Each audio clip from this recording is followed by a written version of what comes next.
More now on our top story. Top earners in Singapore bore the brunt of rising consumer prices in 2022 as inflation across all income groups in the city-state was driven by higher costs of things such as food, accommodation and electricity. Joining us is economist Professor Sumit Agarwal from NUS. Prof, thanks very much for joining us this evening. We know that headline inflation stood at 6.1% in 2022, but the reality is quite different for different income groups, isn't it?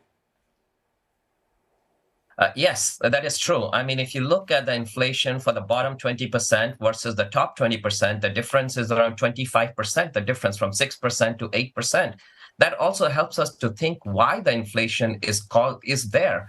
I mean, earlier your reporter talked about the reasons and supply chain problems, but a lot of this inflation is driven because of the opening up of COVID. The rich people have high demands for housing because they want to work from home. So housing is causing some of this inflation, travel, eating out. And these are the things that typically the rich consumers demand. And because of the constraints there, labor supply constraints in restaurants or in the travel industry or the hotel industry is causing prices to be much higher in those sectors. Rather than in when you eat at home. I mean, cost of groceries has gone up, but not as much.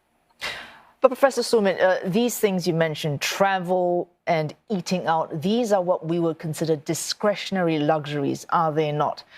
In which case, do you think policymakers are going to be thinking we need to be coming up with more measures to help people eat out and travel more cheaply? And this, of course, I'm asking because budget 2023 is coming up in just, it's February 14th, just next month.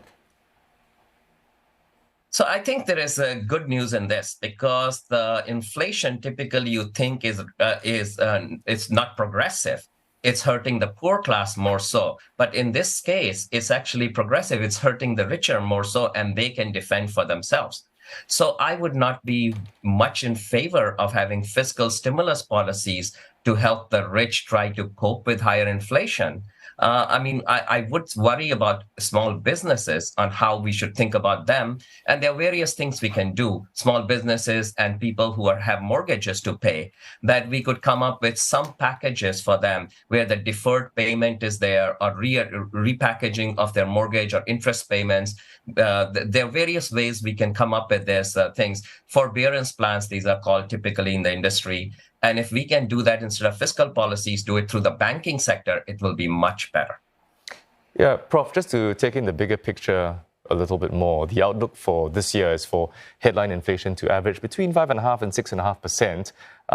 But that's not set in stone, obviously. What are some of the factors that could, push that further? So the biggest factor right now is China opening up.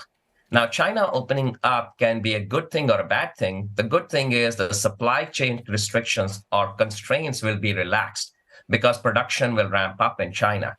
But on the other side, most Chinese who have not traveled for 3.5 years out of China, they will just go bonkers and they want to go around the world. And they want to do things and buy things. So now that will create additional pressure on countries like Singapore, which is like a safe haven country. Everybody wants to come to Singapore, and how Singapore dealt with COVID also showed to the world that this is the place to be. So investment and travel to Singapore will be going up, and that may also put higher pressure on Singapore in terms of inflation. Well, you mentioned the Chinese economy opening up. Of course, Singapore's economy is very open. We are dependent on China doing well for us in turn to also do well. So when we've got, as you mentioned, investment or travel coming to Singapore, is the government going to be interested in fiscal policy levers to control this kind of incoming funds? Or do they think, well, we just let it be, let market forces intervene and let this sort out? Because we do need Chinese economy, that to be doing well so that in the longer term, we also do well. Yeah, clearly. I think on the fiscal front, what can be done is to think about the lower income of the distribution, say around 0 to 40% or 50%, and see what we can do towards them. One of the points is electricity prices have gone up quite a lot. Can we give electricity price relief to consumers? Can we give price reliefs in terms of other non-discretionary items that consumers typically buy? and give them relief on there. I think that I'm fully supportive of from the government's fiscal stand. But, fiscal policies are two-way street. Once you start doing fiscal policy, they also kind of create inflation.